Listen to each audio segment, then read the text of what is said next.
আগের দিন আমরা অ্যারোমেটিক কম্পাউন্ডে মানে বেঞ্জিনে আমরা ইলেকট্রোফিলিক সাবস্টিটিউশন পড়েছিলাম, ঠিক আছে। তা আজকের আমরা নিউক্লিওফিলিক সাবস্টিটিউশন পড়ব। আচ্ছা, নিউক্লিওফিলিক সাবস্টিটিউশন মানে কোনো একটা নিউক্লিওফাইল অ্যাজ এ রিএজেন্ট কাজ করবে এবং নিউক্লিওফাইলটা বেঞ্জিনে অ্যাটাক করবে। ওকে, নিউক্লিওফাইল মানে কি? যারা ইলেকট্রন রিচ, তাদের কাছে এক্সট্রা ইলেকট্রন আছে। ধরি আমি একটা বেঞ্জিন নিলাম এবং আমি এটাকে একটা সাবস্টিটিউশন করতে চাইছি, তাহলে একটা ক্লোরিন নিলাম অ্যাজ এ লিভিং গ্রুপ। যখন কোনো সাবস্টিটিউশন রিয়াকশান হয় তাতে কি হয়? একটা অ্যাটাকিং গ্রুপ থাকে আর একটা লিভিং গ্রুপ থাকে। একটা গ্রুপ অ্যাটাক করে আর একটা গ্রুপ বেরিয়ে যায়, ঠিক আছে। তাই এখানে ধরো বেঞ্জিনের মধ্যে যদি আমি রিয়াকশানটা করতে চাই, তাহলে এই সিএলটা হবে লিভিং গ্রুপ, বেরিয়ে যাবে। তাহলে যদি আমি একটা নিউক্লিওফিলিক সাবস্টিটিউশন স্টাডি করি, ধরো নিউক্লিওফাইল মানে আমি একটা জেনারেলাইজ করলাম মাইনাস, এটা হচ্ছে generalised form, NU minus, electron rich. তাহলে দেখো অলরেডি কিন্তু বেঞ্জিনের মধ্যে ইলেকট্রন ক্লাউড প্রচুর আছে, কারণ এখানে 6টা পাই ইলেকট্রন আছে। ওকে, তাহলে যদি এখানে পাই ক্লাউড থাকে বা পাই ইলেকট্রন থাকে, তাহলে এই যে নিউক্লিওফাইলের যে নিউক্লিয়াস যে বা ইলেকট্রনটা, তাহলে কিন্তু সহজে একে অ্যাটাক করতে চাইবে না। কারণ কি? এই নিউক্লিওফাইল কি চাইবে? নিউক্লিওফাইল খুঁজবে কোনো একটা পজিটিভ সেন্টার যেখানে প্লাস চার্জ বা পজিটিভ একটা চার্জ ক্যারি করছে, কিন্তু এখানে কিন্তু সেরকম কোনো ব্যাপার আমরা দেখতে পাচ্ছি না এই মুহূর্তে, ঠিক আছে। বরং আর কি হতে পারে, এই যে ক্লোরিনের মধ্যে যে ইলেকট্রনগুলো আছে সেটা প্লাস আরের জন্য বেঞ্জিনে এসে বেঞ্জিনটাকে আরও বেশি ইলেকট্রন রিচ বা ইলেকট্রন বহুল করে দেবে, ঠিক আছে। ফলে যদি আমি একটা কমন এক্সাম্পল দিই, ধরো, তাহলে এই রিয়াকশান কিন্তু হওয়া খুব মুশকিল হবে না। কমন এক্সাম্পল দিলাম, ধরো আমার কাছে ক্লোরোবেঞ্জিন আছে, তাতে যদি আমি খুবই গাঢ় কনসেন্ট্রেটেড সোডিয়াম হাইড্রোক্সাইড দিলাম, দিয়ে হিট করলাম, দেখা কি যায়? কোনো রিয়াকশান কিন্তু হচ্ছে না। এখানে দেখো সোডিয়াম হাইড্রোক্সাইড আছে, OH-টা কী কাজ করবে? OH-টা কাজ করবে as a nucleophile, OH minus, ঠিক আছে। দেখা যাক তো, তাহলে আমাদের যদি না রিয়াকশানটা হতে চায় তাহলে কি করব? আমরা চেষ্টা করব আইদার এই রিয়েজেন্টটাকে আরও স্ট্রং করতে, যেটা খুব মুশকিল, কারণ আমরা অলরেডি কনসেন্ট্রেটেড সলিউশন নিচ্ছি এবং হিটও করে যাচ্ছি অনেক। তাহলে এর পরের অপশান কী হতে পারে? আমরা এই যে সাবস্ট্রেটটা আছে তার মধ্যে যদি কোনো কিছু চেঞ্জ করা যায়, চেঞ্জ মানে যদি আমরা এটাকে কিছুটা ইলেকট্রন ডেফিশিয়েন্ট করতে পারি, তবেই এই রিয়াকশানটা সম্ভব। বুঝতে পেরেছো কি বললাম? দেখো এখানে কি তৈরি হবে, এখান থেকে তৈরি হবে HO মাইনাস, ও হাইড্রোক্সিল গ্রুপ। এই OH মাইনাসটা তখনই এর সাথে রিয়্যাক্ট করতে চাইবে যদি এটার মধ্যে একটু ইলেকট্রন ডেফিসিয়েন্ট ক্যারেক্টার থাকে, মানে প্লাস চার্জ বা প্লাস সেন্টার থাকে, তবেই অ্যাটাক করবে, নাহলে তো করতে চাইবে না। তার জন্য আমি কি করলাম, এই ধরনের সিস্টেমের সাথে একটা নাইট্রো গ্রুপ অ্যাড করে দিলাম। নাইট্রো, ধরো আমি নাইট্রো বেঞ্জিন ইউজ করতে চাইছি, এই দেখো, তাহলে এটা নাইট্রো ধরো নিলাম আমি, ধরো অর্থ নাইট্রো বেঞ্জিনের কিন্তু 3 রকম হতে পারে আইসোমার, অর্থ, মেটা, প্যারা, ঠিক আছে। ওকে, এটা হচ্ছে ক্লোরো, বা আমি এটাকে বলতে পারি 2 ক্লোরো নাইট্রোবেঞ্জিন হতে পারে। ওকে, তাহলে ধরো এই রিয়াকশানটার বা এই সাবস্ট্রেটে যদি আমি সোডিয়াম হাইড্রোক্সাইড দিয়ে মোটামুটি কনসেন্ট্রেটেড ধরো 40% বা কিছু একটা দিলাম, দিয়ে যদি হিট করতে থাকি, ওকে, 150-200 হিট করি, তাহলে কি হবে? তাহলে কিন্তু আমরা প্রোডাক্ট পাবো। কি হবে রিয়াকশানের প্রোডাক্টটা হয়ে যাবে, এখানে নাইট্রো তো ছিলই, আর এখানে ক্লোরিনটা একটা OH দ্বারা রিপ্লেস হয়ে যাবে। বুঝতে পারলে? তাহলে কি পেলাম আমরা? নাইট্রোফেনল পেলাম, নাইট্রোফেনল। ক্লিয়ার? তাহলে এখানে আমি কি দেখতে পাচ্ছি, আমাদের নিউক্লিওফিলিক সাবস্টিটিউশন রিয়াকশানটা হয়েছে। তেমনি দেখি যদি আমি 3 রকম আইসোমার নিয়ে দেখবো, তাহলে এটা কি? এটা হচ্ছে অর্থ আইসোমার। এবার আমি মেটা নিলাম, দেখা যাক কি হয়। কন্ডিশন অ্যাপ্লাই করলাম, এইরকম কন্ডিশন। ওকে, কনসেন্ট্রেটেড সোডিয়াম হাইড্রোক্সাইড দিলাম আর হিট করলাম, কিন্তু নো রিয়াকশান, কোনো রিয়াকশান প্রোডাক্ট দেখতে পেলাম না। মুশকিল হয়ে গেল আবার। আচ্ছা, আবার দেখছি, এবার নিলাম, এটা হচ্ছে মেটা আইসোমার। ওকে, এটা হচ্ছে প্যারা আইসোমার। তাহলে নিলাম প্যারা, মানে এখানে ক্লোরিন থাকবে, লেখাগুলো একটু গায়ে গায়ে হয়ে যাচ্ছে, একটু ম্যানেজ করতে, ঠিক আছে। প্যারা আইসোমার, এবার যদি আমি এটার মধ্যে যদি ওই রিয়েজেন্ট দিলাম সোডিয়াম হাইড্রোক্সাইড আর দিলাম কি মানে হিট দিলাম, তাহলে কি হবে, এটা দেখতে পাবো এটা এটা হচ্ছে নাইট্রো আর এখানে ওএইচ চলে আসছে। ওকে, তা এই প্রোডাক্ট হচ্ছে, তাহলে এই হচ্ছে আমাদের নিউক্লিওফিলিক সাবস্টিটিউশন, যেখানে আমরা দেখতে পাচ্ছি যদি বেঞ্জিনটা ইলেকট্রন ডেফিসিয়েন্ট হয় তবেই আমাদের রিয়াকশানটা সম্ভব।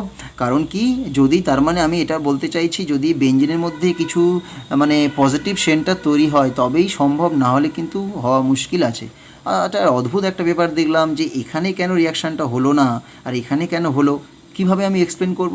আচ্ছা, তার জন্য আমাকে কি দেখতে হবে, এই যে নাইট্রো গ্রুপটা আছে এই নাইট্রো গ্রুপটা কিন্তু একটা এই নাইট্রো গ্রুপটা দুটো এফেক্ট দেখাতে পারে, একটা হচ্ছে মাইনাস আই এফেক্ট আর একটা মাইনাস আর এফেক্ট। দেখো নাইট্রো কী কী দেখায়, মাইনাস আই দেখায় আর মাইনাস আর এফেক্ট, এই দুটো দেখায়, মানে ইন্ডাকটিভ এফেক্ট আর রেজোনেন্স এফেক্ট। ঠিক আছে, আচ্ছা এগুলো কিন্তু তোমাদের ফার্স্ট ইয়ারেই পড়া উচিত সেম ওয়ানে। ওকে, মাইনাস আই মাইনাস আর। আচ্ছা এবার ধরো আমি মাইনাস আই কী হয়, সিগমা বন্ড দিয়ে কাজ করে তো, আর মাইনাস আই কিন্তু বেশি দূর যেতে পারে না, মাইনাস আইয়ের এফেক্টটা বড় জোর 3টে বন্ড পর্যন্ত যায়। যদি নাইট্রো এখানে থাকে তাহলে 1 2 3, মানে ধরো এইখান থেকে 1 2 3 পর্যন্ত হয়তো ম্যাক্সিমাম আসতে পারে, তাও এখানে খুবই হালকা এফেক্ট, মেনলি আমরা এখানে দেখতে পাবো 1 2। ক্লিয়ার? আচ্ছা তাহলে আমি নাইট্রোটা এঁকে নিই। নাইট্রোটা আসলে দেখতে হয় এরকম, আর এখানে একটা কোঅর্ডিনেট অক্সিজেন থাকে, আর এই ডাবল বন্ড আর এখানে এখনও ক্লোরিন আছে। এবার দেখো যদি আমি এইটার এটা অর্থ যেটা আইসোমারটা যদি তার আমি যদি ওই রেজোনেটিং স্ট্রাকচার আঁকি তাহলে কী পাবো, এই বন্ডটা চলে গেল এইদিকে আর এটা খুলবে এইদিকে। ওকে, তাহলে আমি কি দেখতে পাচ্ছি দেখি, সিএল এখানে একটা প্লাস আর এটা নাইট্রো ও মাইনাস, আর এটা তো কোঅর্ডিনেট থেকে গেল, এটা দেখো আবার এখানে পাঠালাম, তাহলে কি হবে,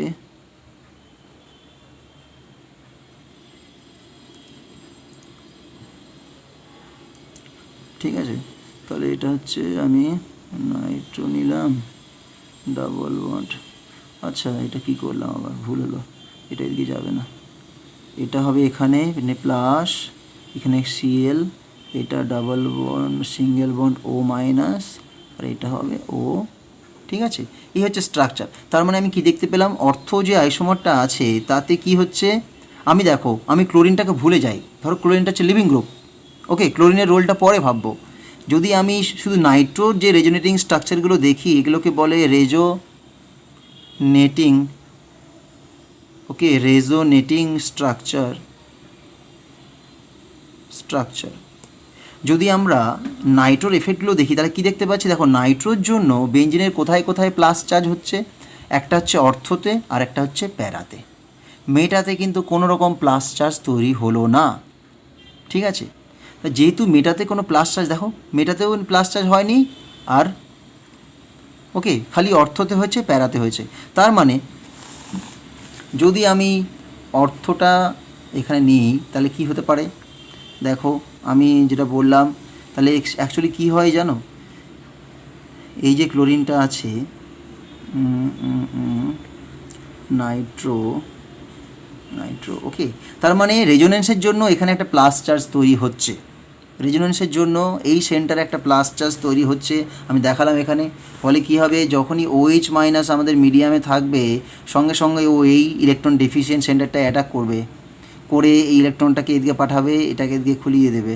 ফলে কি হয়, এটা এই ধরে একটা ইন্টারমিডিয়েট তৈরি হয়, মাইনাস এটা, আর এটা হচ্ছে OH, এটা হচ্ছে Cl, আর বাকি যা যা আছে তাই।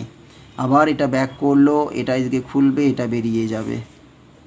ওকে, তাহলে কি দেখতে পাচ্ছি, ক্লোরিনটা বেরিয়ে গিয়ে এখানে OH চলে এলো, ডাবল বন্ড পড়ে গেল, নাইট্রো যেমন ছিল তেমন হয়ে গেল। তাহলে এটা কি পেলাম, নাইট্রোফেরন পেলাম। ঠিক আছে, তার মানে আমার OH-টা যতক্ষণ না অ্যাটাক করছে ততক্ষণ কিন্তু রিয়াকশানটা সম্ভব হবে না। এবার ভেবে দেখো, বোথ অর্থ পজিশন আর প্যারা পজিশনটা কিন্তু আমাদের ইলেকট্রন ডেফিসিয়েন্ট সেন্টার তৈরি হয়ে যাচ্ছে ডিউ টু প্রেজেন্স অফ এই নাইট্রো গ্রুপ। এই নাইট্রো গ্রুপটা থাকার জন্য এই জায়গাটাতে আর এই জায়গাটাতে প্লাস চার্জ তৈরি হচ্ছে, ফলে আমার এই যে নিউক্লিওফাইলটার অ্যাটাক করতে সুবিধা হচ্ছে। তেমনি দেখো যদি আমি একটা প্যারা আইসোমার নিতাম তাতেও কিন্তু এই একই ব্যাপারটা হতো। যদি ধরো এখানে সিএল থাকতো তাহলে আমার কিন্তু যেটা আগে বলেছিলাম এখানে একটা প্লাস সেন্টার তৈরি হয়, তাতে এখানে অ্যাটাক করবে, করলে কি হবে এইগুলো আস্তে আস্তে খুলে খুলে এদিকে চলে আসবে। ঠিক আছে, দেখো এটা খুবই সহজে এটাকে এক্সপ্লেন করা যাচ্ছে। এটা হয়ে গেল OH, এটা এখানে, এটা এখানে, ডাবল বন্ড এখানে চলে এলো, আর এটা হয়ে গেল O মাইনাস, এটা হয়ে গেল কোঅর্ডিনেট বন্ড। আবার যখন এটা ব্যাক করলো, এটা ব্যাক করলো, এটা ব্যাক করলো, এটা বেরিয়ে গেল, তাহলে এটা হয়ে গেল OH, যা যা স্ট্রাকচার আবার তার মতো হয়ে গেল। তার মানে দেখতে পাচ্ছি এই যে অর্থর ক্ষেত্রে সম্ভব, প্যারার ক্ষেত্রে সম্ভব, কিন্তু মেটার ক্ষেত্রে এটা সম্ভব হচ্ছে না। কারণ মেটার ক্ষেত্রে কোনোভাবেই এই জায়গাতে কোনো প্লাস চার্জ আসছে না। প্লাস চার্জ না থাকার জন্য এই যে OH মাইনাসটা এই পজিশনে কোনোভাবে অ্যাটাক করতে ও পাচ্ছে না, কারণ এটা অলরেডি ইলেকট্রন রিচ, তাই ও অ্যাটাক করবে না। বুঝতে পারলে? এটা হলো আমাদের মোটামুটি বেনজিনের যে নিউক্লিওফিলিক সাবস্টিটিউশন, যেটা খুবই আনকমন, সহজে হয় না। যদি আমি কন্ডিশন অ্যাপ্লাই করি তবেই সম্ভব, না হলে কিন্তু এটা হবে না। বুঝতে পারলে? আচ্ছা, এরপরে আর একটা লাস্ট যেটা বেনজিনের চ্যাপ্টারে আজ পড়ে আছে, কি লাস্ট পড়ে আছে তোমার, ওকে, যে side chain oxidation, side chain oxidation. বুঝতে পারলে? তা বেনজিনের যদি আমাদের সাইড চেন অক্সিডেশনটা অ্যাকচুয়ালি কী হয়, ওকে, সিলেবাসে কিন্তু এটা আছে। আচ্ছা, এই যে ধরো বেনজিন, ওকে, বেনজিনটা কিন্তু খুবই স্টেবল, এটা কিন্তু অ্যারোমেটিক আমি বলেছিলাম, ওকে, খুবই স্টেবল। যদি আমার এখানে কোনো চেন থাকে, সাইড চেন ধরো মিথাইল আছে, হ্যাঁ, সেটা কী কী অংশগ্রহণ করে, কী কী রিয়াকশন হয়। অ্যাকচুয়ালি দেখা গেছে এই যে পজিশনটাকে আমরা কি বলি, বেনজাইলিক পজিশন, BNZYLIC, বেনজাইলিক পজিশন বলে এটাকে, বেনজাইলিক পজিশন। ওকে, এই স্থানটা কিন্তু খুবই অ্যাক্টিভ। কেন? কারণ এই পজিশানে যদি কোনো ধরো আয়ন তৈরি হলো বা ফ্রি র্যাডিক্যাল তৈরি হলো, সেটা কিন্তু বেনজিন দ্বারা স্টেবিলাইজ হয়ে যায়। মানে কি, মানে ধরো যদি এই বেনজাইলিক পজিশানে যদি আমাদের ধরো CH2 আছে, এখানে ডট থাকলো একটা, মানে ফ্রি র্যাডিক্যাল, সেটা স্টেবল হবে বেনজিনের সাথে। যদি একটা প্লাস চার্জ হতো তাহলে কি হবে, ওকে, বেনজাইল কার্বোক্যাটায়ন, তাহলে স্টেবল হয়ে যাবে রেজোনেন্স করে। আর যদি একটা মাইনাস চার্জ হতো তাহলে কিন্তু স্টেবল হবে। ফলে দেখা যাচ্ছে যদি আমরা এই জায়গাতে, ওকে, যদি এই জায়গাতে কোনো কিছু সাবস্টিটিউশন আমরা দেখতে পাই, মানে সাইড চেন যাকে বলে, সেটা কিন্তু আমাদের রিঅ্যাক্টিভ হয়। এই কারণে এই ধরনের এই মিথাইলগুলো সহজেই আমরা সাবস্টিটিউশন হয়ে যায়, আমরা ব্রোমিনেশন করতে পারি, ক্লোরিনেশন করতে পারি, আয়োডিনেশন করতে পারি। ঠিক আছে, এবং সেটাকে অক্সিডেশন করাটা খুবই একটা সহজ কাজ যদিও নয়, কারণ যদি অক্সিডেশন হতে পারে, যদি নর্মাল অ্যাক্টিভ গ্রুপ থেকে অক্সিডেশন হবে, কিন্তু আমাদের এখানে কাজ করতে হবে সাইড চেন নিয়ে। সাইড চেন মানে এটা মানে অবভিয়াসলি কার্বন চেন। ঠিক আছে, তাহলে আমরা দেখি কি হয়। ধরো এটা একটা সাইড চেন CH3 টলুইন। ঠিক আছে, এই টলুইনকে যদি আমি মোটামুটি অ্যালকালাইন KMnO4 দিয়ে ট্রিট করা হয়, OH মাইনাস দিয়ে হিট দিলাম, ওকে, নাম্বার 1। নাম্বার 2তে কী করলাম, তাতে হালকা অ্যাসিড ওয়াটার দিয়ে দিলাম। মানে ফার্স্টে KMnO4 OH মাইনাস দিয়ে হিট করলাম, হিট করার পরে যা রিয়াকশান মিক্সচারটা পড়ে থাকলো তাতে আমি কিছু হালকা অ্যাসিড আর ওয়াটার দিয়ে দিলাম। তাতে কী হবে, আমরা দেখতে পাচ্ছি একটা সাদা ক্রিস্টালাইন কম্পাউন্ড বেরিয়ে আসে, সেটার স্ট্রাকচার কিন্তু এটার সাথে ম্যাচ করে, একে বলে বেনজোইক অ্যাসিড। তার মানে কী বুঝতে পারলাম, এখানে এই যে গ্রুপটা আছে অ্যালকিল গ্রুপ মানে মিথাইল গ্রুপ, সেটা কিন্তু এখানে অক্সিডাইজ হয়ে গেছে, অক্সিডাইজ। তার মানে কি, দেখো যদি এটাকে আমি ভেঙে লিখি, এই কার্বনে কটা ছিল হাইড্রোজেন, 1 2 3, ওকে, তাহলে কিন্তু এই তিনটে কী হবে, ডাবল বন্ড OOH। ঠিক আছে, এটা সম্ভব হয় একমাত্র এই কার্বনটা খুবই রিঅ্যাক্টিভ বলে, কারণ এখানে যে কোনো ইন্টারমিডিয়েট তৈরি হয়। আর অবশ্যই এই যে সাইড চেন অক্সিডেশন, এর কিন্তু মেকানিজম যদি আমরা স্টাডি করি, যদি আমরা এর কিন্তু আমি আরও অনেক এক্সাম্পল তোমাদের দিতে পারি, এতে কোনো সমস্যা নেই। কিন্তু আচ্ছা বিভিন্ন রকম প্রোডাক্টগুলো আগে দেখিয়ে দিই। যদি ধরো এটা থাকতো, ইথাইল বেঞ্জিন থাকতো, তাহলে কী হতো? এটা হচ্ছে অক্সিডেশন, আর এটা হচ্ছে রিয়েজেন্ট যেটা আমরা ইউজ করলাম, এটা হচ্ছে অক্সিডেশন। কী হচ্ছে এখানে? এখানে ইউজ হচ্ছে এটা সেই বেঞ্জোইক অ্যাসিড, একই, মানে এখানে দুটো কার্বন থাকলেও সেই বেঞ্জোইক অ্যাসিড হচ্ছে। দেখা যাক তো, যদি তিনটে কার্বন নেই কী হয়? ধরো CH2CH2CH3 নিলাম, অথবা এটার মধ্যে নিলাম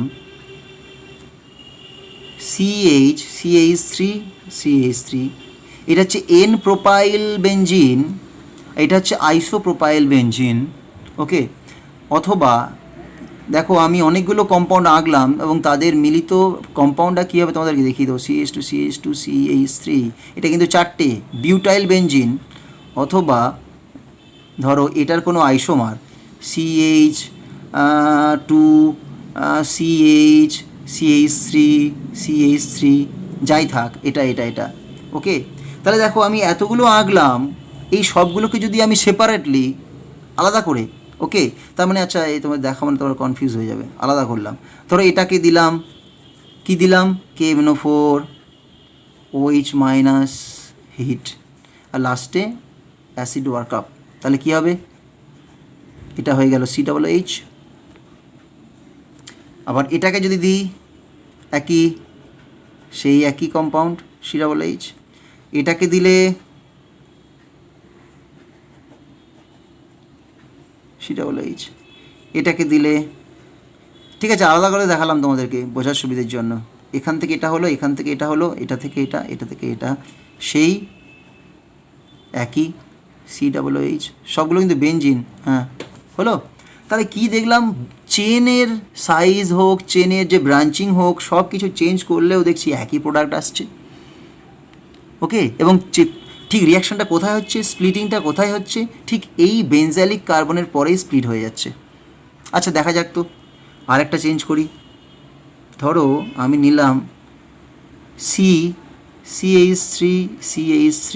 CH3 একে রিয়াকশান করালাম, সেই KMnO4 OH মাইনাস ডেল্টা লাস্টে জল। আচ্ছা এখানে আমি কিন্তু অ্যালকালাইন KMnO4 নিয়েছি, এটা কিন্তু আমরা মানে অ্যাসিডিকও নিতে পারি, মানে ডাইলিউট সালফিউরিক অ্যাসিডও নেওয়া যেতে পারে, ঠিক আছে। অথবা তার সাথে আরেকটা, এটা ছাড়াও আর কি নেওয়া যেতে পারে এই পুরো কন্ডিশনে? Potassium permanganate C2O7 sulphuric acid. Okay, heat, মানে এরাই কিন্তু স্ট্রং অক্সিডাইজিং এজেন্ট, এদেরকে নেওয়া যায়। ওকে, অনেক সময় আমরা কনসেন্ট্রেটেড নাইট্রিক অ্যাসিডও ইউজ করি অ্যাজ এ অক্সিডাইজিং এজেন্ট, ঠিক আছে। তাই এটা হয়ে গেল। কি দেখতে পাচ্ছি? এখানে কিন্তু কোনো রিয়াকশান হলো না।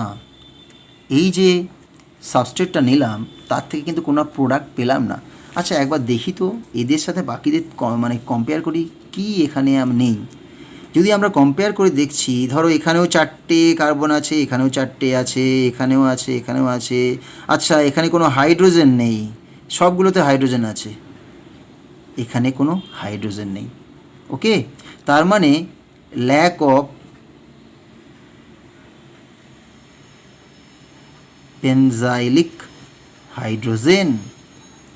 তার মানে যদি বেনজাইলিক পজিশনে কোনো হাইড্রোজেন না থাকে তাহলে কিন্তু আমাদের রিয়াকশানটা যাবে না। তার মানে এর থেকেই আমরা কি বুঝতে পারলাম? নিশ্চয়ই ওখানে এই যে হাইড্রোজেনটা আছে সেটা ফার্স্টে আয়নাইজ হয়ে গিয়ে বা র্যাডিক্যালে ফর্ম করে কোনো সি ডট বা সামথিং কিছু তৈরি করে যাচ্ছে। ওকে, সেই সি ডট থেকেই আমাদের রিয়াকশানটা ইনিশিয়েট হচ্ছে।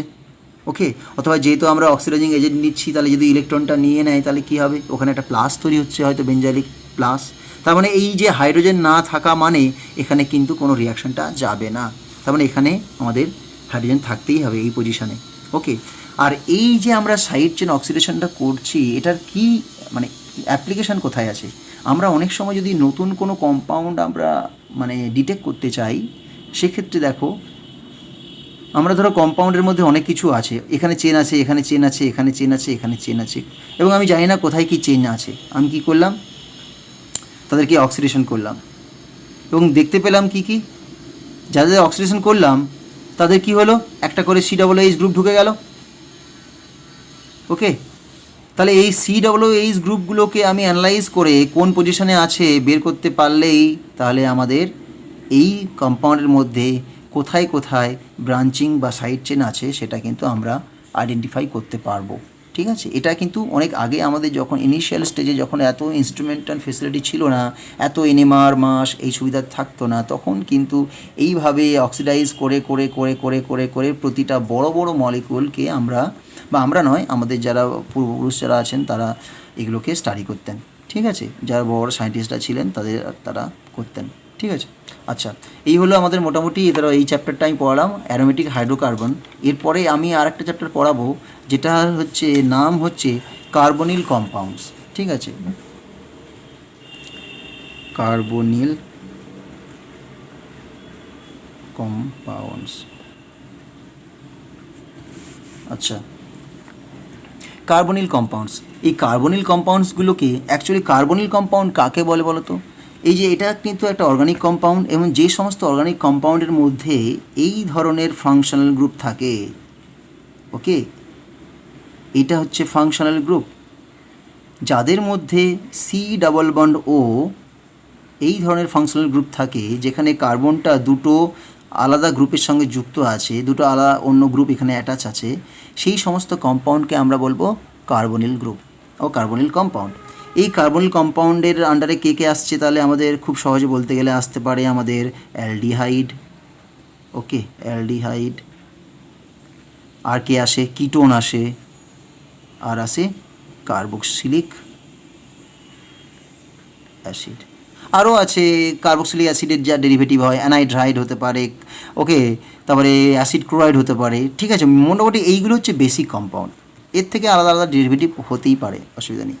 ঠিক আছে, আর আমাদের এই সিলেবাসে আমরা অ্যাসিডটা আর পড়বো না, আমাদের মেনলি অ্যালডিহাইড, কিটোন, সেগুলোর অ্যালিফ্যাটিক আর অ্যারোমেটিক নিয়ে আলোচনা করব। ওকে, তো আমাদের এই যে কার্বনিল কম্পাউন্ডসের পার্টটা আছে, সিলেবাসটা আছে, সেখানে মেনলি অ্যালডিহাইড, কিটোন এবং সেটার অ্যালিফ্যাটিক কম্পাউন্ড আর অ্যারোমেটিক, মানে aromatic and aliphatic aldehyde, ketone নিয়ে আমরা স্টাডি করব। ঠিক আছে, এবার আসি অ্যালডিহাইড আর কিটোন, এই দুটোর মধ্যে পার্থক্য কী আছে? দেখো, যদি আমরা আর বলে একটা কোনো লিখি, RCOR', যদি এই আর ইকুয়াল টু অ্যালকিল গ্রুপ, কোনো একটা অ্যালকিল গ্রুপ মানে ওই যে মিথাইল, ইথাইল, প্রোপাইল, হ্যানা তেনা, এগুলো হচ্ছে অ্যালকিল গ্রুপ বলা হয়। ঠিক আছে, আর প্রাইমটা কী বটে? যদি আর প্রাইম ইকুয়াল টু হাইড্রোজেন হয় তাকে বলবো আমরা অ্যালডিহাইড, আর যদি আর প্রাইম ইকুয়াল টু আর হয়, মানে কোনো অ্যালকিল গ্রুপ হয়ে যায়, তখন সেটা হয়ে যাচ্ছে কিটোন। তার মানে কিটোনের মধ্যে, ওকে, কিটোনের মধ্যে কি আছে?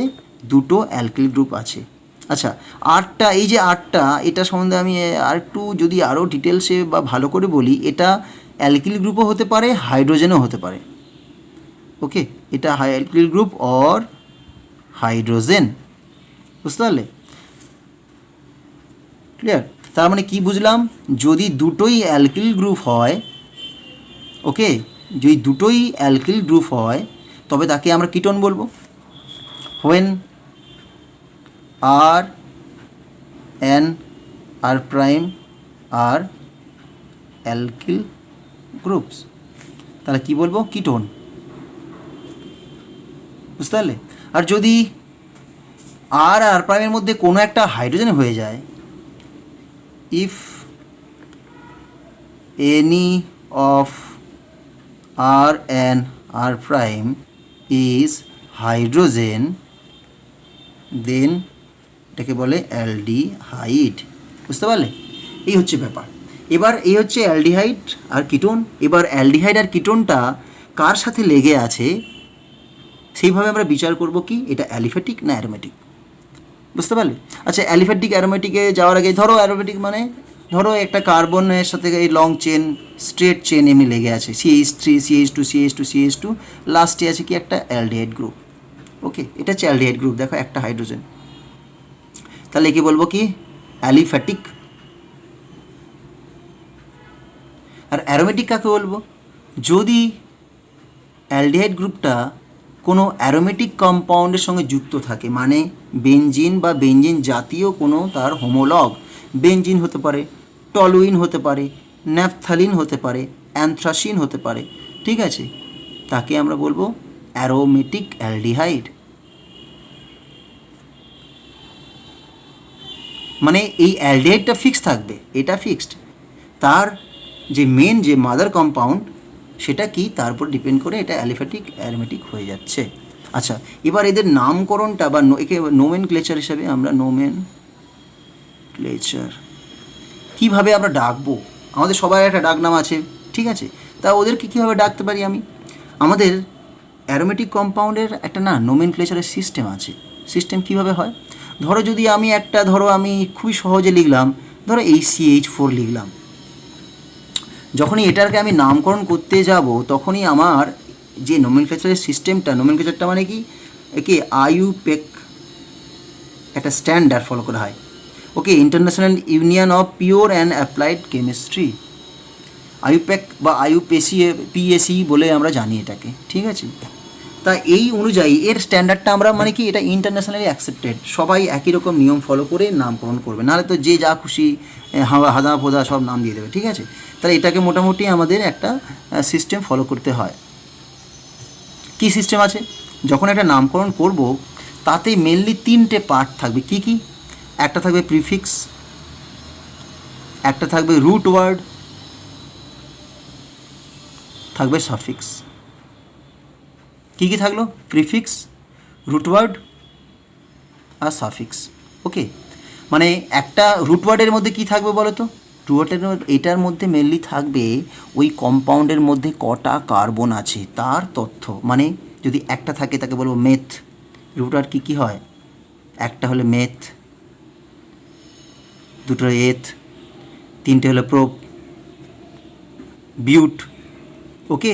তাহলে এগুলো হচ্ছে রুট ওয়ার্ড, এরা হচ্ছে কি বলবে যে ওর মধ্যে কটা কার্বন আছে, আর বাকি তথ্যগুলো তারা কারা দেবে, প্রিফিক্স দেবে, সাফিক্স দেবে। প্রিফিক্সে কি থাকবে, প্রিফিক্সে থাকবে ওর মধ্যে যদি কোনো ধরো সাবস্টিটুয়েন্ট থাকে, সেটা এক্ষেত্রে যদি আমি প্রিফিক্স আমার লাগবে না, এক্ষেত্রে আমার সাফিক্সেই যথেষ্ট। প্রিফিক্সটা লাগে যখন একটা বড় কম্পাউন্ড হয় যার মধ্যে ধরো একাধিক ব্রাঞ্চ চেন আছে। আচ্ছা, আমি একটু পরে বলে দিচ্ছি। আচ্ছা, ধরো এখানে মিথেন, এটাকে মিথেন বলে কীভাবে, মিথেন বলে এই কারণে, কারণ দেখো এই যে সাফিক্সে কী আসছে, মিথেনের মধ্যে আমরা কী লিখব, মেথ, প্লাস সাফিক্সে কী লিখব, এন। কেন এন বললাম, যদি সিঙ্গেল বন্ড হয় এন, ডাবল বন্ড হলে ইন, ট্রিপল বন্ড হলে আইন, বুঝতে পারলে। তাহলে এটা হচ্ছে আমাদের নিয়ম। এবার ধরো আমি এটা আর একটু বড়ো কম্পাউন্ড নিলাম, ধরো নিলাম CH3 নিলাম, CH নিলাম, Cl আর CH3 নিলাম। এই কম্পাউন্ডের নাম কীভাবে লিখবো, দেখো এখানে আমি আগে যেহেতু একটা সাবস্টিটুয়েন্ট আছে, তাহলে আমাকে আগে একটু বুঝে নিতে হবে ওটা কোন কার্বনে আছে। একটা নাম্বারিং করলাম, আমি এমনভাবে নাম্বারিং করব যাতে এই সাবস্টিটুয়েন্টটা মিনিমাম ডিজিট পায়, ঠিক আছে। এবং শুধু তাই নয়, নাম্বারিংটা এমনভাবে করতে হবে যাতে একটা লংগেস্ট চেন কভার করতে পারে।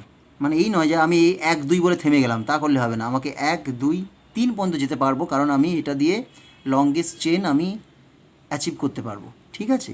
মানে একবারও আমাকে আমার এই যে সিকোয়েন্সটা ব্রেক না করে আমি দেখো স্ট্রেট চলে যেতে পারছি 1 2 3, ঠিক আছে। এইভাবে আমাদের নাম্বারিং করা হয়, এবং যাতে আমাদের যে ফাংশনাল গ্রুপ বলো অথবা যে সাবস্টিটুয়েন্ট বলো তাকে আমরা মিনিমাম নাম্বার দেওয়ার মতো চেষ্টা করে যাই, ঠিক আছে। তাহলে এটা হয়ে গেল। তাহলে দেখো, তাহলে এর কটা কার্বন আছে, 1 2 3, তাহলে এটার রুট ওয়ার্ড কী হবে, প্রোপ, 3টে হলে প্রোপ, একটা হলে মেথ, 2টো হলে এথ, 3টে হলে প্রোপ, 4টে বিউট, 5টা হলে পেন্ট, ঠিক আছে। তাহলে এটা হয়ে গেল প্রোপ। আচ্ছা দেখো, এটায় কিন্তু কোনো ডাবল বন্ড নেই, সব সিঙ্গেল বন্ড, তাহলে কী লিখবো, এন, সিঙ্গেল বন্ড, তাহলে এন বলেছি, সাফিক্সে হবে। আচ্ছা এবার দেখো এর মধ্যে কিন্তু ক্লোরিন আছে 2 নম্বর কার্বনে, তাহলে এটা কী লিখবো, 2 ক্লোরো। তাহলে এই যে 2 ক্লোরোটাকে আমরা বলবো কি, প্রিফিক্স, তার মধ্যে এই ক্লোরো কথাটাকে বলবো প্রাইমারি প্রিফিক্স আর ডিজিটটাকে বলবো সেকেন্ডারি প্রিফিক্স। এত কিছু মনে রাখতে পারবে না, এই অংশটাকে বলবো প্রিফিক্স। ওকে, তো রুট ওয়ার্ড এটা হলো সাফিক্স। হলো, তাহলে এটা মোটামুটি একটা আমি আইডিয়া দিলাম নোমেনক্লেচারের। তাহলে চলে আসি এবার আমাদের যে সিস্টেমটাতে। তাহলে ধরো আমি একটা অ্যালডিহাইড আঁকলাম, এটা হচ্ছে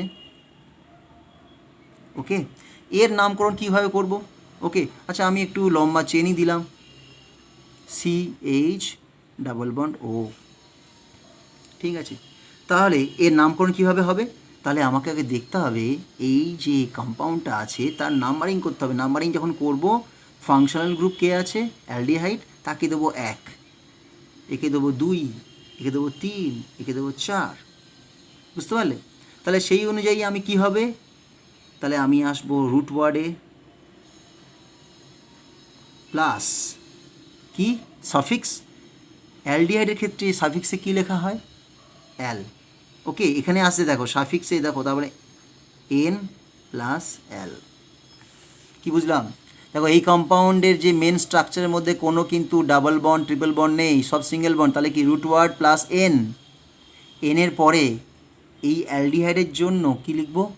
L, AL, ঠিক আছে।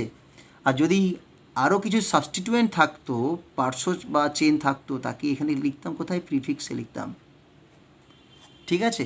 এবার আমি চলে আসি, তাহলে কি পেলাম? Prefix root word NL। আর ওকে, তাহলে এটা কী পাচ্ছি দেখো তো, যে রুট ওয়ার্ড, তাহলে প্রিফিক্স পেলাম, রুট ওয়ার্ড পেলাম, N লিখলাম, L লিখলাম। আচ্ছা, এবার আমি এখান থেকে একটা নাম লিখছি।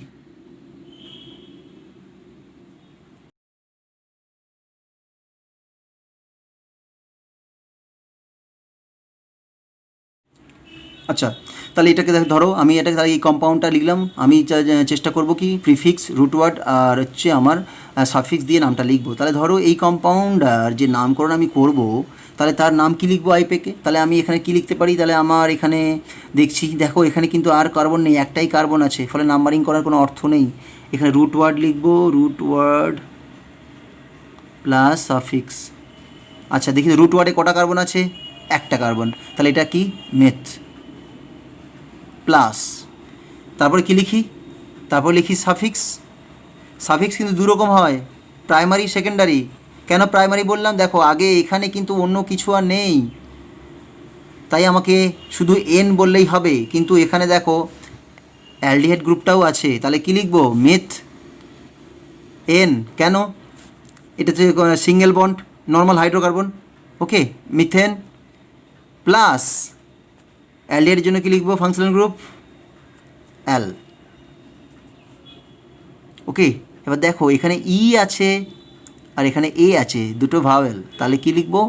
তাহলে এখানে এটাই উচ্চারিত হবে, ইটা বাদ চলে যাবে। যখন দুটোই ভাওয়েল থাকবে তখন ইটা বাদ যায়, তাহলে এটার নাম কি হবে? মেথানেল, METHANAL। এটাই হচ্ছে এর কি আইপ্যাক নেম। ওকে, আবার কমন নেমটা কিভাবে হবে? কমন নেমে দেখো করার কি নিয়ম কি? কমন নেমটা দেখো, কমন নেমটা কিন্তু কোনো সেইভাবে কোনো কোনো রুল ফলো করা হয় না কমন নেমের মধ্যে, সেই অর্থে কোনো রুল ফলো করা হয় না। মোটামুটি আমরা কি দেখি কমন নেমে যে দেখতে পাই, ধরো এই কম্পাউন্ডগুলো, এই একটা কার্বনওয়ালা, তার অ্যাসিডের নাম কি? Formic acid. তাহলে কী লিখবো আমরা? ধরো ফর্মিক অ্যাসিড লিখলাম তো। এবার এখান থেকে কি বাদ দেবো বলতো? ইক অ্যাসিড বাদ দেবো, ইক অ্যাসিড। মানে কোনটা বাদ দিচ্ছি? এইখান থেকে এইটুকু বাদ দিয়ে দিচ্ছি, দিয়ে তাতে কি অ্যাড করব? Aldehyde, aldehyde. ওকে, তাহলে আমাদের কি হচ্ছে? ফর ইক অ্যাসিড বাদ গেছে, ফর্ম্যালডিহাইড। বুঝতে পারলে? তাহলে এইভাবে আমরা কি করলাম? ফর্মিক অ্যাসিড মাইনাস ইক অ্যাসিড প্লাস অ্যালডিহাইড, তাহলে ফর্ম্যালডিহাইড হয়ে গেল। ওকে, তাহলে এইভাবে মোটামুটি আমরা আইপ্যাক নেম আর কমন নেম আমরা বিচার করি। ধরো এখানে একটাই মাত্র কার্বন আছে, দুটো কার্বন দিই, CH3 CH double bond O। এর আইপ্যাক নেম কী হবে জানো? এর নাম হবে, দুটো কার্বন আছে তো, তাহলে ইথ থেকে কি আসছে, ইথ প্লাস এন প্লাস অ্যাল, তাহলে কি হচ্ছে এথানল, আইপ্যাক নেম ইথানল। আর কমন নেম, ওকে, এর নাম কি অ্যাসিডিক অ্যাসিড, অ্যাসিটিক অ্যাসিড। ওকে, এই দুটো কার্বনের অ্যাসিডটার নাম কি অ্যাসিডিক অ্যাসিড, তাহলে সেখান থেকে কি বাদ দেবো, ইক অ্যাসিড বাদ দাও, প্লাস অ্যালডিহাইড যোগ করো, তাহলে কি আসছে অ্যাসিটালডিহাইড, বুঝতে পারলে? তাহলে অ্যাসিডিক অ্যাসিড মাইনাস ইক অ্যাসিড প্লাস অ্যালডিহাইড, তাহলে হয়ে গেল অ্যাসিটালডিহাইড। তাহলে মোটামুটি এটা হচ্ছে আমাদের অ্যালডিহাইডের নোমেনক্লেচার। এরপরে চলে আসছি কিটোনের। কিটোনের ক্ষেত্রে কি করতে হবে, কিটোনের ক্ষেত্রে রুলটা, কিটোন কি এমন একটা বস্তু তার কিন্তু দুটো মিনিমাম কিটোন, আমাদের কিটোনকে মিনিমাম 3টে কার্বন রাখতেই হবে, নাহলে সেটা কিটোন হবে না। অ্যালডিহাইড যেমন দেখো একটা কার্বন দিয়েও অ্যালডিহাইড হয়েছে, দুটো কার্বন দিয়েও হয়েছে, কিন্তু কিটোনের ক্ষেত্রে মিনিমাম, ওকে, মিনিমাম 3টে কার্বন থাকতে হবে, 3 কার্বন মিনিমাম, নাহলে সেটা কিটোনের মধ্যেই পড়ে না। কেন, কিটোনে কি থাকতে হবে, একটা এরকম গ্রুপ থাকবে যেটা দুদিকে দুটো অ্যালকিল গ্রুপের সাথে যুক্ত থাকবে। ওকে, তাহলে এটা হলো আমাদের মোটামুটি। আচ্ছা, এবার কিটোনের নামকরণ কি হয় সেটাও দেখো, 1 2 3 করলাম। কিটোনের যখন আমি IUPAC করি তাহলে কি হচ্ছে, তাহলে এখানে আবার রুট ওয়ার্ড করলাম, কটা কার্বন আছে, 3টে, প্রোপ। ওকে, এন, কেন এন লিখলাম, দেখো এখানে কিন্তু আর কোনো ডাবল বন্ড নেই, চেনে কিন্তু কোনো ডাবল বন্ড নেই, তাহলে প্রোপ এন প্লাস এই যে ডাবল বন্ড ওর জন্য এই কার্বনিল গ্রুপের জন্য লিখতে হয় ওন। ওকে, ওন, এটা হয়ে গেল। তাহলে কি রুট ওয়ার্ড, এই দুটো হচ্ছে suffix, primary suffix, secondary suffix. আর প্রিফিক্সটা যোগ করব কি, সামনে প্রিফিক্স যোগ হবে, সেটা কত, কারণ কিটোনটা কত নম্বরে আছে, 2 নম্বরে, তাহলে 2। এই যে সি ডাবল বন্ড ও গ্রুপটা কত নম্বরে আছে, 1 2 3, 2 নম্বরে আছে, তাহলে কি লিখব 2, তাহলে এটার নাম কি হলো 2 প্রোপা। কিন্তু দেখো আবার এখানে ই আছে আর এখানে ও আছে, যখনই আমাদের এই ধরনের নামকরণে যখন দুটো এইভাবে সামনাসামনি দুটো ভাওয়েল চলে আসে তখন ইটা কিন্তু আমাদের সাপ্রেসড হয়ে যায়, এটাকে তখন আমরা আর উচ্চারণ করি না। তাহলে এটা কি হবে, প্রোপানোন, এনো এনি, বুঝতে পারলে? তাহলে এটা হয়ে যাবে আমাদের 2 প্রোপানন, অথবা প্রোপাননও বলতে পারো, 2 প্রোপানন। ওকে, এটা হলো এর আইপ্যাক নেম। ডাক নাম কি হবে, কমন নাম কী লিখব, এর কমন নেমটা আমাদের আসছে কি, দুরকমভাবে করা যায়। একটাকে আমরা বলতে পারি অ্যাসিটোন, একদম ডাক নাম, যে যা পেরেছে দিয়েছে একে অ্যাসিটোন। ওকে, আর একটা নিয়ম আছে, সেটা কি, দুদিকে যে দুটো অ্যালকিল গ্রুপ আছে তাদেরকে পরপর উচ্চারণ করে লাস্টে কিটোন কথা লিখতে হয়। ওকে, তার মানে আমি লিখতে পারতাম ডাই মিথাইল কিটোন, কটা মিথাইল আছে, 2, দিয়ে এটাকে যদি কিটোন বলি তাহলে সেটা কি আসছে, ডাই মিথাইল কিটোন। যদি এমন হতো, ধরো CH3 সি ডাবল বন্ড ও CH2 CH3, তাহলে এখানে একটা মিথাইল গ্রুপ, এখানে একটা ইথাইল গ্রুপ, তার উচ্চারণটা কি হবে, এর তো আইপ্যাক তো তুমি পারবেই, আইপ্যাক করতে হলে কী করতে হতো, 1 2 3 4, তাহলে লিখতাম 2 1 2 3 4, 4টে কার্বন মানে কি, বিউট, 2 আইউপ্যাক, 2 বিউটানোন, হয়ে গেল আইপ্যাক নেম। আর কমনে কি আসবে, কমনে আসবে দেখো, এই গ্রুপটার নাম কি ইথাইল, এই গ্রুপটার নাম কি মিথাইল, তাহলে কি লিখব, ethyl methyl ketone, ethyl methyl ketone, ethyl methyl ketone. কেন লিখলাম, আগে মিথাইল লিখলাম না, অ্যালফাবেটিক্যালি ইটা আগে আসছে, তাই ইথাইল মিথাইল কিটোন কথাটা লিখলাম, বুঝতে পারলে? এই হচ্ছে আমাদের সিস্টেম। আচ্ছা, এটা হয়ে গেল মোটামুটি আমাদের অ্যালডিহাইড আর কিটোনের, এটা হচ্ছে অ্যালিফেটিক সিস্টেম। এবার অ্যারোমেটিকের ক্ষেত্রে কী লিখবো, ধরো আমাদের সিম্পল বেঞ্জালডিহাইড। অ্যারোমেটিকের মধ্যে আমি বেশি কিছু পড়বো না, খালি বেঞ্জালডিহাইডটা পড়বো। ধরো এটা আছে, তাহলে তার কি নামকরণ করা হয়, ওকে। মেনলি দেখো এটা দু রকম করা যেতে পারে, আইদার এটাকে অ্যাজ এ সিস্টেম আমি ধরবো, ওকে, সেই নামটা আইপ্যাক বলো কমন নেম বলো একই, কি বেঞ্জালডিহাইড হিসাবে বলে, বেঞ্জালডিহাইড, ওকে। এটা হচ্ছে তোমার এর আইপ্যাক অ্যান্ড কমন নেম, বুঝতে পারলে। আর একটা নাম আছে, কি বলবো, সেখানে আমরা বেঞ্জিনটাকে আলাদা করে উচ্চারণ করব, ঠিক আছে। বেঞ্জিনটার নাম নেব, ধরো লিখলাম বেঞ্জিন, তার সাথে সিএইচও গ্রুপটাকে আলাদা করে আমি অ্যাড করব, ওকে। শুধু অ্যালডিহাইড বললে হবে না, ওকে। শুধু বেঞ্জিনের সাথে এই যে গ্রুপটা আছে সেখানে দেখা একটা কার্বন আছে, সেই কাউন্টটাও আমাকে দিতে হবে, ওকে। তাই কি লিখবো, বেঞ্জিন কার্বালডিহাইড,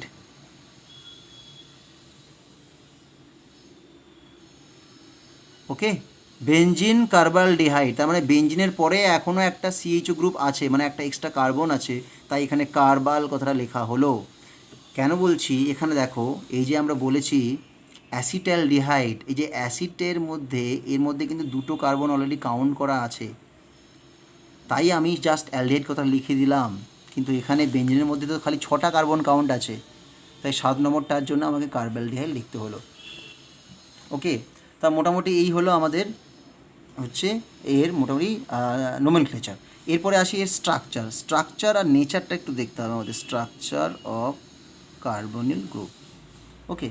স্ট্রাকচারে কী কী আছে, জেনারেলি আমাদের এই কার্বনিল গ্রুপের যে স্ট্রাকচারটা আমাদের দেখেছিলাম, ধরো এটাই হচ্ছে কার্বনিল গ্রুপ, এখানে কী কী আছে দেখো, কার্বন আছে আর অক্সিজেন আছে।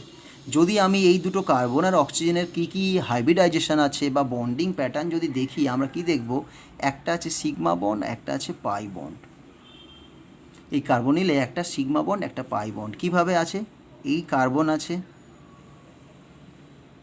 এই হচ্ছে অক্সিজেন, ঠিক আছে।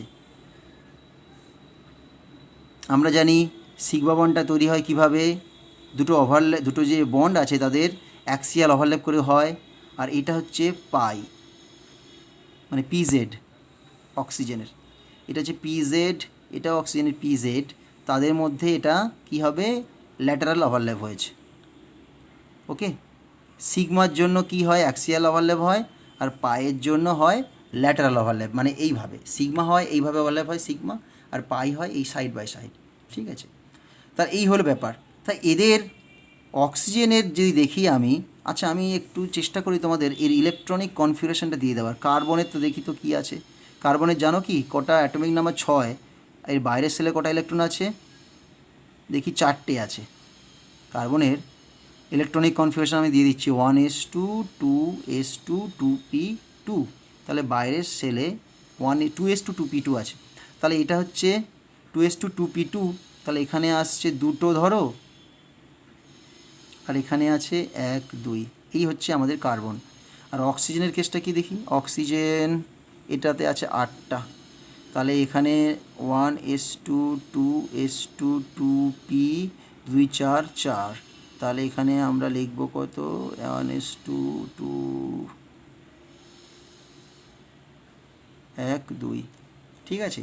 তাহলে এই দুটো হচ্ছে কার্বনের হচ্ছে আউটার মোস্ট সেল, আর এটা হচ্ছে অক্সিজেনের আউটার মোস্ট সেল, দেখতে পাচ্ছ না, হ্যাঁ অক্সিজেনের আউটার মোস্ট সেল, বুঝতে পারলে। এটা হচ্ছে ভ্যালেন্স সেল যাকে বলি, মানে এই সেল দিয়েই কিন্তু বন্ডিংটা তৈরি হয়, হলো। তাহলে এবার দেখো, এবার আমরা কি দেখতে পাচ্ছি, সাধারণত বন্ডিংয়ের একটা নিয়ম আছে, রুল আছে। বন্ডিং যখন তৈরি হয়, সে সিগমা হোক আর পাই হোক, তখন একটা অ্যাটম একটা করে ইলেকট্রন দেবে, মানে এই সিগমা বন্ডের জন্য কার্বন দেবে একটা ইলেকট্রন, অক্সিজেন দেবে একটা ইলেকট্রন, ঠিক আছে। তাহলে এখানে একটা ইলেকট্রন, তাহলে বন্ডে কটা ইলেকট্রন আছে, দুটো। তেমনি পাইয়ের জন্য কার্বন দেবে একটা ইলেকট্রন, অক্সিজেন দেবে একটা ইলেকট্রন, হয়েছে। তাহলে আমার কতগুলো ইলেকট্রন লাগছে, এখানে একটা ইলেকট্রন লাগছে, এখানে একটা পাইয়ের জন্য লাগছে, আর অলরেডি এদিকে সিগমা অলরেডি তৈরি হয়ে আছে কার্বনের সাথে, কাদের সাথে, এখানে অ্যালকিল গ্রুপ যদি ধরো তারা আছে সিগমা সিগমা, তাহলে কার্বনে কটা সিগমা আসছে? 1 2 3, তিনটে সিগমা আছে, একটা পাই বন্ড আছে। এবার আমরা জানি কার্বনের যতগুলো সিগমা আর পাই আছে ততগুলো আনপেয়ার ইলেকট্রন থাকতে হবে, নাহলে বন্ড হবে না। ঠিক আছে, তাহলে আমি এটাকে ভেঙে নিয়ে এখানে পাঠিয়ে দিলাম, এটা এখানে চলে এলো, হয়ে গেল। তাহলে এখানে হয়ে গেল আমাদের এই ব্যাপার হয়ে গেল, একটা দুটো তিনটে চারটে ইলেকট্রন হলো। এবার আমরা জানি হাইব্রিডাইজেশনের সময় যখন আমরা হাইব্রিডাইজেশন করি তখন যতগুলো সিগমা বন্ড আছে আর লোন পেয়ার আছে ততটাই আমাদের হাইব্রিড অরবিটালস তৈরি করতে হয়। মানে এখানে দেখো কার্বনের কটা আছে সিগমা? 1 2 3, তিনটে সিগমা আছে, 1 2 3, তিনটে সিগমা বন্ড। তাহলে আমার কটা হাইব্রিড অরবিটাল লাগবে? তিনটে। তাহলে দেখি sp2 মানে কটা হলো? এস এর ধরো একটা আর পিচ আছে দুটো, তাহলে 1 2 3 হলো। তাহলে এখানে তিনটে পেয়ে গেলাম বন্ড। তাহলে দেখো এইগুলো সবগুলোই কিন্তু sp2 হাইব্রিডাইজড, এই বন্ডগুলো, এটাও sp2। আর কি পড়ে থাকছে দেখো, এটা হচ্ছে pz পড়ে থাকছে, pzটা পড়ে আছে এখানে, এটা হচ্ছে pz, তাতে একটা ইলেকট্রন আছে, হলো। আচ্ছা, অক্সিজেনের কটা ইলেকট্রন? 1 2 3 4 5 6, ছটা তো এখানে আছে আর ভেতরে দুটো আছে, 8টা। এবার অক্সিজেনের দেখি তো কটা সিগমা বন্ড? একটা সিগমা বন্ড। অক্সিজেনের কটা এখানে ইলেকট্রন নিয়েছি? এখানে একটা ইলেকট্রন নিয়েছি, এখানে একটা ইলেকট্রন নিয়েছি, মাত্র দুটো ইলেকট্রন নিয়েছি। তাহলে একটা দুটো যদি হয়, এখন চারটে আছে, চারটে কোথায় যাবে? Lone pair. ঠিক আছে, তাহলে হাইব্রিডাইজেশনের রুল কি আছে? সিগমা আর লোন পেয়ারকেই খালি কাউন্ট করব, যতগুলো সিগমা আছে প্লাস লোন পেয়ার আছে ততগুলো হাইব্রিড অরবিটালস আমাদের তৈরি করতে হবে। তাহলে এখানে অক্সিজেনের কতগুলো এখানে আমাদের ধরো লোন পেয়ার আর সিগমা আছে, অক্সিজেনের সিগমা আছে একটা আর লোন পেয়ার আছে দুটো, 1 2। তাহলে আমি কি পাচ্ছি? 1 2 তিনটে পাচ্ছি, তিনটে আমাদের হাইব্রিড অরবিটালস লাগবে। তাহলে তিনটে করতে হয়, তাহলে করি এখান থেকে। সব সময় দেখো এস থেকেই শুরু করে দিচ্ছি, যাচ্ছি এত দূর পর্যন্ত। ওকে, তাহলে কি পেলাম? 1 2 3, 1 2 3, এই একটা লোন পেয়ার, এটা লোন পেয়ার, আর এই একটা কোথায় লাগবে? সিগমা। তাহলে পিজেড পড়ে আছে দেখো ফাঁকা, এটা হচ্ছে sp2। তাহলে এই লোন পেয়ারটা sp2 হাইব্রিডাইজ, এটাও sp2 হাইব্রিডাইজ, এটাও sp2 hybridise sigma, plus PZ পড়ে আছে খালি। তাহলে এই পিজেড আর কার্বনের পিজেড দুটো মিলে কি করবে? Pi bond. বুঝতে পারলে? তার মানে আমরা কি পাচ্ছি? এই যে কার্বনের সিঙ্গেল বন্ড, এই হচ্ছে আর, এই হচ্ছে আর ধরো, আর এখানে একটা ইলেকট্রন ক্লাউড, এটা হচ্ছে পাই বন্ড, এখানে একটা পাই বন্ড, হলো। এটা মোটামুটি একটা দেখালাম। অ্যাকচুয়ালি কেমন এটা দেখতে, যেটা আমাদের ডায়াগ্রাম দিয়ে দেখাই আমরা, কার্বন ডাবল বন্ড ও, এই হচ্ছে আমাদের কার্বনিল। ঠিক আছে, এবার দেখো এই যে কার্বনিলটা হলো, তাহলে আমাদের কী পেলাম? এটা হচ্ছে সবাইগুলো, এটা হচ্ছে sp2 হাইব্রিডাইজ, এটা sp2 হাইব্রিডাইজড। আর sp2 হাইব্রিডাইজড মানে তাদের বন্ড অ্যাঙ্গেল কত হয় জানো? 120 ডিগ্রি। তার মানে এটাও 120 ডিগ্রি, এটাও 120 ডিগ্রি, আর এদিকটাও 120 ডিগ্রি। কিন্তু সব সময় সেটা মেনটেন হয় না, যেহেতু এখানে দুটো বন্ড আছে তাদের রিপালশনটা বেশি হয়, তাই এই বন্ড পেয়ার লোন পেয়ার রিপালশনের জন্য বন্ড পেয়ারের জন্য এটা এই অ্যাঙ্গেলটা বেড়ে যাবে, 120 থেকে বেশি হয়। ঠিক আছে, তাহলে এই হচ্ছে মোটামুটি আমাদের কার্বনিল, তার হাইব্রিডাইজেশন আর স্ট্রাকচার। এবং এই কার্বনিলের যে এই যে পুরো ফ্রেমওয়ার্কটা পুরো প্ল্যানার হয়, একই প্লেনে থাকে। কারণ আমরা sp2 হাইব্রিডাইজ যদি কেউ হয়, তার স্ট্রাকচার আমরা জিওমেট্রি জানি, কিন্তু সেটা কি জিওমেট্রি হয়? এই জিওমেট্রি হয়ে যায়, জিওমেট্রি হয় ট্রাইগোনাল প্ল্যানার। মানে এই পুরো আর সি আর ডাবল বন্ড ও পুরো একই প্লেনে আছে, মানে যে খাতায় যেন এরকম শুয়ে আছে, একই প্লেনে আছে। ঠিক আছে, তাহলে এটাই হচ্ছে আমাদের কার্বনিল গ্রুপ। আচ্ছা, এবার দেখতে হবে নেচার অফ বন্ড। এই যে কার্বনিল গ্রুপটা আছে সি ডাবল বন্ড ও, সেই গ্রুপটা মানে তার নেচারটা কি? সেটা কি রিঅ্যাক্টিভ, ওকে, অথবা ইনার্ট? তার কি ব্যাপারটা কি? এবার দেখি তো কী অবস্থাতে আছে। যদি আমরা ইলেকট্রোনেগেটিভিটিটাকে কম্পেয়ার করি, ইলেকট্রোনেগেটিভিটি দেখা যাচ্ছে অক্সিজেনের ইলেকট্রোনেগেটিভিটি প্রায় 3 পয়েন্টের কাছাকাছি, ধরো 3.5 ধরো, ওকে, 3.445। আর এটা আসছে 2.5 কার্বনের। তাহলে যদি দেখি ইলেকট্রোনেগেটিভিটি কার বেশি, অক্সিজেনের। তার মানে অক্সিজেন কী করবে, এই বন্ডের থ্রু দিয়ে, এই যে সিগমা বন্ড আছে তার থ্রু দিয়ে ইলেকট্রনটাকে টানবে।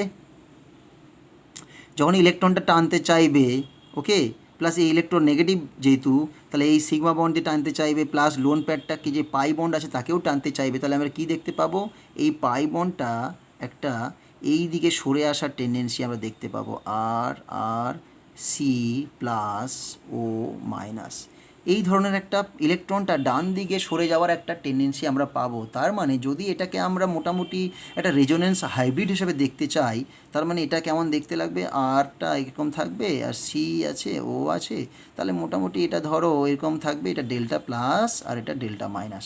মানে কার্বনের উপরে একটা ডেল্টা প্লাস চার্জ তৈরি হতে পারে আর অক্সিজেনের উপরে একটা ডেল্টা মাইনাস চার্জ তৈরি হতে পারে। এই কারণে যেহেতু due to the presence of polarity, okay, the carbonyl is too much reactive. Okay, এই কার্বনিলের এই পোলারিটির জন্যই কিন্তু এরা সহজেই রিয়াক্টিভিটি দেখায়, বুঝতে পারলে। এবং এই যে রিয়াক্টিভিটি অফ কার্বনিল কার উপরে ডিপেন্ড করে জানো, এটা ডিপেন্ড করে কিন্তু এই কার্বনের উপরে কতটা প্লাস চার্জ জমেছে তার উপরে। এই প্লাস চার্জের ভ্যালুটা যত বেশি হবে কার্বনিল কিন্তু তত বেশি রিয়াক্টিভ হবে, তত বেশি রিয়াক্টিভ হবে। এই প্লাস চার্জ যত বেশি হবে তত রিয়াক্টিভ হবে। আচ্ছা, যদি সেটাই হয় তাহলে আমি দেখি একটা, আমি তোমাদের এক্সপ্লেন করি। Okay, carbonyl activity depends on, okay, activity. এবার যদি আমরা কম্পেয়ার করি কি পাচ্ছি, ধরো এটা হচ্ছে ফর্মালডিহাইড CH3, এটা আছে, এরপরে কি দিলাম, অ্যাসিটালডিহাইড দিলাম C++OH, এরপরে কী দিলাম CH3COOH। এবার দেখো তো এই যে তিনটে কম্পাউন্ড আছে, এই তিনটে কম্পাউন্ডের কার্বনগুলোর কার মাথায় সবথেকে বেশি প্লাস চার্জ তৈরি হওয়া উচিত, কার মাথায়, কোন কার্বনটার মাথাতে সবথেকে বেশি প্লাস চার্জ তৈরি হবে, C++O সব জায়গায় একই আছে, শুধু কোনটাতে পার্থক্য আছে, তাদের যে গ্রুপগুলো, এখানে দুটো হাইড্রোজেন, এখানে একটা হাইড্রোজেন একটা মিথাইল, এখানে দুটো মিথাইল। এবার আমরা জানি ইন্ডাকটিভ এফেক্টের কনসেপ্ট অনুযায়ী মিথাইল গ্রুপ কিন্তু প্লাস আই এফেক্ট দেখায়, প্লাস আই এফেক্ট, একে কি বলে, ইন্ডাকটিভ এফেক্ট। মানে কি, প্লাস আই এফেক্ট মানে এই মিথাইল গ্রুপ ইলেকট্রন ছেড়ে দেয়, এই মিথাইল গ্রুপটা ইলেকট্রনটাকে কি করে, এই দিকে ছাড়ে, একে বলে রিপেল করা বলে। ওকে, এদিকে ছাড়তে থাকে। যদি ইলেকট্রন ছাড়তে থাকে এদিক দিয়ে, তাহলে কি হবে, এর মাথাতে ইলেকট্রন জমতে থাকবে, তাহলে কি প্লাস চার্জ তৈরি হবে বেশি, তৈরি হবে না। তাহলে কার্বনের মাথাতে যে প্লাস চার্জ তৈরি হওয়া উচিত ডিউ টু ইলেকট্রোনেগেটিভিটি ডিফারেন্স, সেটা কিন্তু কমতে থাকবে। এখানে আবার চলে আসি, এখানে একটা মিথাইল আছে, সে ঠেলছে, কিন্তু এখানে হাইড্রোজেন আছে, ও ঠেললেও সেটা, যদিও এর ইলেকট্রোনেগেটিভ বেশি, এটা যদি হয়, ওকে, সেটা কম, কারণ এখানে হাইড্রোজেনের কত 2.1 ইলেকট্রোনেগেটিভিটি, আর এর হচ্ছে 2.5, তাহলে এও হয়তো ঠেলবে, খুবই কম, সেটা খুবই হালকা ডিফারেন্স। ওকে, তাহলে কি হচ্ছে, প্রেস করলো, তাহলে এখানে কার্বনের উপরে প্লাস চার্জ মাইনাস চার্জটা আসছে, আর এখানে দেখো দুটো হাইড্রোজেন আছে, তাদের যে এই যে রিপেল করার ক্ষমতা খুবই কম। ওকে, তার মানে যদি আমি দেখতে চাই যে মিথাইলের এই যে রিপেলিং পাওয়ার, যেটা ইন্ডাকটিভ এফেক্ট যেটা বলতে পারি প্লাস আই, মিথেলের কিন্তু গ্রেটার দেন হাইড্রোজেন, মিথেলের এফেক্টটা বেশি।